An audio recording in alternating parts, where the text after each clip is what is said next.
Welcome back to Hardware Unboxed. After much delay, I can finally bring you our GeForce RTX 2060 coverage. The first round of reviews based on the NVIDIA Foundation model, they went out on the 7th, but sadly, we weren't included. Then on the 15th, the RTX 2060 series was officially released into the wild and all major retailers began selling them at or around the $350 US MSRP. Board partner cards could also be reviewed on the 15th, but since I only got R samples the day before, I decided not to rush that one, and a lot of you expressed interest in not having us rush our, well, it wouldn't be day one coverage, but our delayed coverage, and take a bit of time to provide an in-depth benchmark comparison that covers a whole heap of games. So that's what we've done. So hopefully this content will be in-depth enough for you. So today on the menu, we have a 36 game benchmark with over a dozen different GPUs. All have been tested at 1080p and 1440p. Then we have a number of big performance breakdowns at the end of the video, along with the usual cost per frame stuff. So by the time you're done with this video, you should know exactly where the RTX 2060 stands and what it has to offer gamers. But before we get to the benchmarks, today's video sponsor is Skillshare, the online learning community where you can learn real-world skills. I've always found it easiest to learn by watching others, and with Skillshare you can do exactly that as professionals create project-based classes covering topics such as design, business, technology, film, photography, and much more. It's a great resource for those looking to improve their skill set, pursue a passion, or advance their careers. And the best bit is, for the first 500 viewers to sign up, you will get the first 2 months of Skillshare Premium for free. So it doesn't get much better than that. Check the link in the video description. Okay, so a few quick notes before we get into it. On hand for testing, I have the Gigabyte RTX 2060 Gaming OC Pro. Nice, quick, catchy name there. And I also have MSI's RTX 2060 Gaming Z. Both look really great, but since the Gigabyte card arrived first, I'm going to use it for all the testing. That said, I will provide detailed reviews on both models at a later date, so this video won't include stuff like thermals, as that is reserved for the graphics card review. As for the RTX 2060 GPU, well, it is an interesting one. Whereas the RTX 2070 comes at an MSRP of $500, the RTX 2060 is 30% cheaper at $350, and yet it only packs 17% fewer CUDA cores. That said, the memory bus has been cut down by 25%, and given that it uses the same 14 gigabits per second GDDR6 memory, that also means memory bandwidth has been reduced by 25%. Still, the RTX 2060 shouldn't be a great deal slower than the 2070, so in terms of value, it's likely going to be a better value product. It's also priced to compete with AMD's Vega 56, so it'll be interesting to see how those two compare. Getting on with the benchmark results, as usual, we're going to be discussing results for a dozen of the games and then jump into our performance breakdowns. For this video, I will be focusing on the 1440p data, but for those interested in 1080p performance, you can find all those graphs via a link in the video description. Just lastly, the test system used includes the Core i9 1900K clocked at 5GHz with 32GB of DDR4 3200 memory. As for the drivers, we're using Adrenalin 2019 edition 19.1.1 for the Radeon GPUs and Game Ready 417.35 WHQL for the GeForce GPUs. Okay, let's get into the results. Kickstarting things, we have Shadow of the Tomb Raider, and here the RTX 2060 was good for 63 FPS on average using the highest in-game quality preset.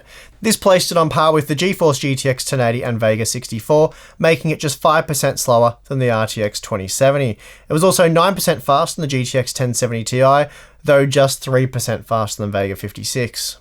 Moving on to Strange Brigade, and here the RTX 2060 was good for 86 FPS on average, which meant it was just 15% slower than the 2070 this time.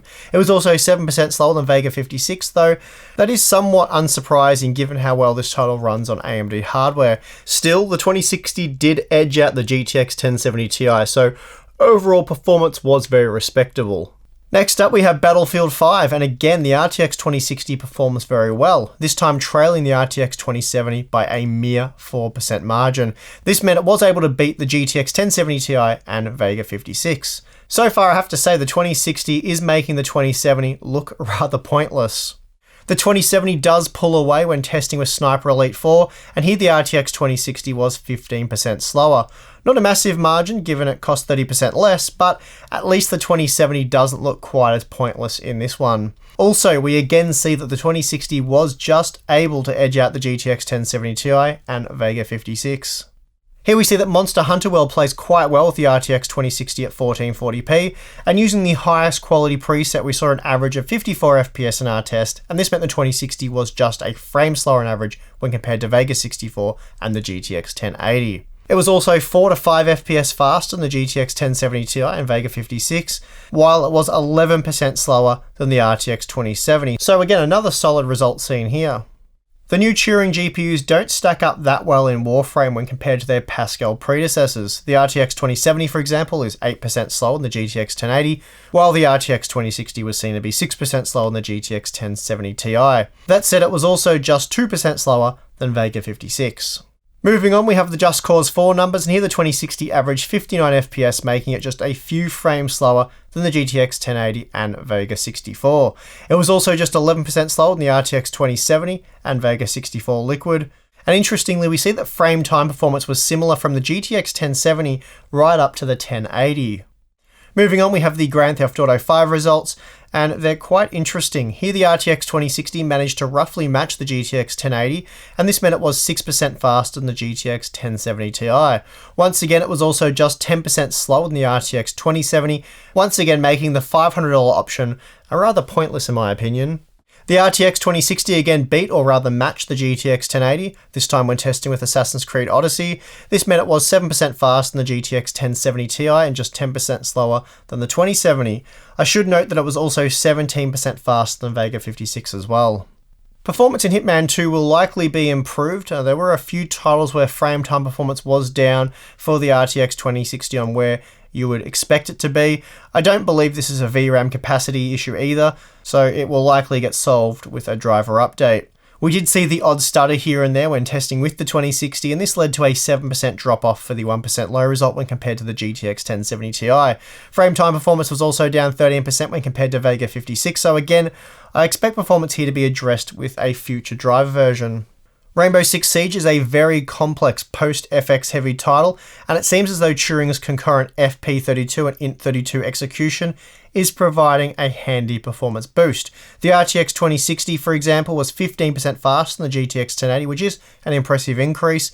It was also 25% faster than the 1070 Ti, and that's a GPU that it is typically matched or slightly beaten in most of the titles that we've looked at so far. It was also just 10% slower than the 2070, so a great result for the 2060 in this title. Now the last game that we're going to discuss the results for is World of Tanks, and here we see the RTX 2060 able to match Vega 64 Liquid as well as the GTX 1070 Ti. This meant it was 13% slower than the 2070, but 15% faster than Vega 56. Before moving on, we'll quickly look at power consumption. The RTX 2060 looks to only consume slightly less power than the 2070, placing it roughly on par with the GTX 1080. Of course, this means it was able to reduce total system consumption by around 20% when compared to Vega 56, but that's hardly surprising given what we already know. Overall, power efficiency hasn't really changed much since Pascal. Okay, so it appeared like the RTX 2060 held its own really well against the more expensive 2070. It was rare to see it much more than 10% slower. It also seemed as though it was more often than not faster than the GTX 1070 Ti, and therefore faster than Vega 56 by a comfortable margin. All that said, let's take a closer look at how the 2060 stacked up to the competition across the 36 games tested. When compared head-to-head with the RTX 2070, we see that the 2060 was up to 16% slower, and that's a pretty impressive worst-case scenario. Meanwhile, there were a handful of titles where the margin was well under 10%, and overall this meant the 2060 was on average just 11% slower at 1440p. You have to wonder why anyone would now spend over 40% more on a graphics card that's not even 15% faster. Then when we compare the 2060 to the GTX 1070 Ti, we see that on average it was 4% faster, and there were just half a dozen instances where the 2060 was slower by a 4% or greater margin. So far, the only titles to really hand the Turing GPUs a massive advantage over Pascal is Rainbow Six Siege, but this will be something to keep an eye on with future game releases. For the most part, the RTX 2060 was superior to Vega 56 in terms of performance, and there was just a single title where it lost by in excess of a 10% margin, and well, that title was Forza Horizon 4. Meanwhile, there were 15 titles where the 2060 was faster by a 10% margin or greater. The last comparison I'm going to make is with the GTX 1060, a GPU the 2060 definitely isn't replacing despite the naming. When compared to the GTX 1060, the RTX 2060 was on average 53% faster, which is a very nice performance boost. That said, when you acknowledge the 40% increase in MSRP, it becomes a lot less impressive, and we'll talk more about that in a moment. For now, let's check out the cost per frame figures. Okay, so here we see the RTX 2060 came out at a cost of $4.06 per frame based on the $350 MSRP. That gives it a slightly better price to performance ratio than the GTX 1070, Vega 56, and the RX 590. It also makes it around 22% more cost effective than the RTX 2070, so obviously a step in the right direction there. That said, bang for your buck, it's nowhere near as good as the GTX 1060, which is nowhere near as good as the RX 580. Granted, we've always paid a bit of a premium for the higher end stuff, but generally that premium only really kicked in right at the extreme high end. These days, it seems anything above the sort of entry level stuff will cost you an arm and a leg.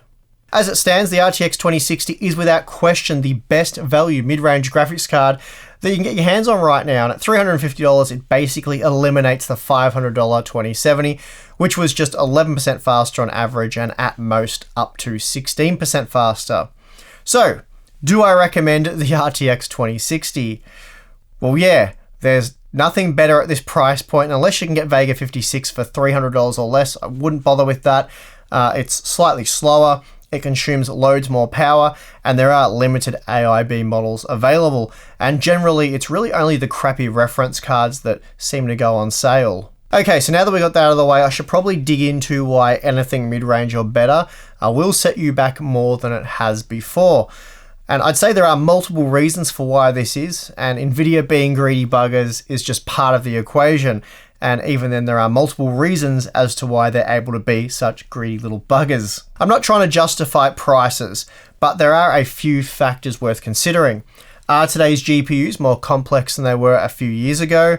Have manufacturing costs increased? We know that the cost to build a modern fab is astronomical, and yields for these complex or these big GPUs aren't that great. Also, is more investment being made into research and development? I think the answer to that one is unquestionably yes. Having said all that, a big reason for why Turing is such a massive and complex GPU is because of ray tracing, a rendering technology that's supported by the inclusion of dedicated hardware known as RT cores. This technology is basically being crammed down the throats of gamers, and as far as I can tell, nobody really wants it, at least in its current form, and that's the real problem. The current hardware implementation really isn't good enough to be of any real benefit. Speaking of ray tracing, Tim will test ray tracing performance with the RTX 2060 soon. Basically, that needs to be a separate video, as there will be a lot of stuff to cover. Not a lot of games, of course, but plenty of performance and visual stuff to go over. Anyway, I believe gamers would be magnitudes more accepting of the GeForce 20 series if it never had any RT cores, either removing them entirely to reduce the silicon size and therefore price, or replacing them with more CUDA cores for greater performance in all the games just tested. Either would lead to gamers receiving far more bang for their buck. Unfortunately though, that's not the situation we find ourselves in, at least for now. It seems like the GeForce 11 series will do away with the RT cores, but that's yet to be seen. At the extreme high end, we have the Nvidia Titan RTX, an absurd $2,500 graphics card that packs just 6% more cores than the already grossly overpriced RTX 2080 Ti. Sure, it has twice the GDDR6 memory with 24GB, but good luck putting that to use. Meanwhile, the RTX 2080 Ti, which is meant to cost $1,000 for AIB models, is more like $1,200 at best, and typically you can expect to pay $1,300 US. And even if we were getting it at the $1,000 MSRP, I'm pretty sure a lot of people still wouldn't be happy with that. We were expecting that product to come in at around $700, and I think if there was competition from AMD plus a few other things that we will discuss, then I think that would have been possible. Anyway, moving on, we ended up with the RTX 2080 for $700. Basically, it's a step in for the GTX 1080 Ti, offering basically the same performance at the same price, so probably wasn't worth the 18-month wait. Then we got the RTX 2070, it's about 5 to 10% faster than the GTX 1080 for the same price. So that's something, but 28 months later, it's not a whole lot of something. Now we have the RTX 2060. It's slightly cheaper than the MSRP of the GTX 1070, and offers around 5 to 10% more performance. So that's slightly better than what we got with the 2070. But again, after more than 2 years, it's not exactly amazing progress either. So there are really two ways you can look at this. We can judge the RTX 2060 based on what you'd historically expect after 2 years of development, or we can judge it based on current market conditions. After 2 years, you'd expect at least a 30% boost in performance for the same money. So the RTX 2060, which is really a GTX 1070 replacement, should be providing the kind of performance we're seeing from the RTX 2080 for $700. The problem with that being that TU104 silicon is 72% larger than the GP104 silicon used by the GTX 1070, 1070 Ti, and 1080, yet you're only getting a 15% increase in CUDA cores. Of course, the CUDA cores are much improved, but even so, that's only resulted in a performance boost of about 30% on average when comparing the RTX 2080 to the GTX 1080. The other way to look at this is that it's a result of current market conditions. Gamers have already proven time and time again that they're willing to pay far too much for a gaming graphics card. And I laugh every time it's us, the reviewers, that are to blame for how things have panned out. Apparently it's all on us, these high graphics card prices. We didn't do enough to keep Nvidia in line, like we have that kind of power. Sure, having more educated buyers is a good thing, but how many gamers actually read tech sites and watch tech channels on YouTube? I'm guessing it's not the majority. I could be wrong about that, but I would have thought it was a pretty safe bet that, it would be the minority of gamers. I'm not saying that there aren't any media outlets that didn't gush over what the RTX 20 series has to offer, but that's not the reason why we have RTX 2080 Ti cards selling for $1,200 plus, and it's certainly not the reason why we have a $2,500 Titan. Nvidia seems to keep raising the bar in a somewhat of an experiment to see what gamers will pay, and I suspect that they are near the limit with the Titan RTX, or at least I hope they're near the limit, as ridiculous as things have gotten. By the way, how many reviewers said the Pascal Titan X was worth buying, as well as the Titan XP? We repeatedly mocked the value of those products, and we even went as far to say that we'd be embarrassed to admit if we'd purchased one of those graphics cards. So it's not really about showing off, at least in our view. It's more embarrassing than showing off, I guess is what I'm trying to say. Then we have the competition that's historically helped to drive pricing down. Well, Vega 64 graphics cards are scarcely available and have been pretty much ever since release. There's just a handful of AIB models and most are very expensive. At the time of making this video, Newegg had just a single Asus model selling for $460, though there were two reference design models for $400, but those are pretty horrible if I'm honest. Then we have models from MSI Gigabyte and Sapphire, all priced upwards of $550, so more than that of the base model RTX 2070s. So for all these reasons and more, we're looking at best at around a 10% improvement in performance at the same MSRP, with no improvement in efficiency. Given what we saw from the RTX 2080 and 2070, I was expecting the eventual 2060 part to come in at around $350 to $400 US and offer performance somewhere between the 1070 and 1070 Ti, ultimately making it a pointless product and just a continuation of what we already had. The reality is a bit better than that though.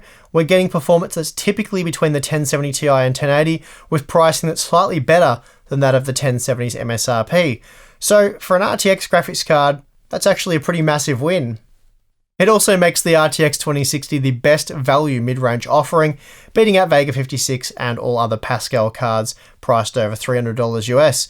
Of course, if you already own a Vega 56 or GTX 1070 graphics card, then the upgrade to the 2060 simply won't be worth it. Likewise, if you have a flagship Maxwell GPU, so the GTX 980 Ti, the upgrade also just isn't worth it. But then that was a $650 graphics card, so the fact that the RTX 2060 is faster, I suppose, is impressive, I guess. And just finally, all the opinions expressed in this video were all entirely based on facts and figures. So if you don't like the current market situation, then don't buy any of these overpriced graphics cards. Get an RX 570 and hope that everyone else does the same. And on that note, I am going to be running for cover. You can almost be guaranteed there will be a replying to comments episode for this video. Remember to subscribe for more content just like this, and if you haven't already, consider supporting us on Patreon. Helps us buy graphics cards when they're not sent to us so we can give you honest reviews, and we also have a really awesome Discord chat where we talk directly with you guys on a daily basis. We do monthly live streams, all that kind of stuff. It's a whole lot of fun. Anyway, I am your host Steve. Thanks for watching.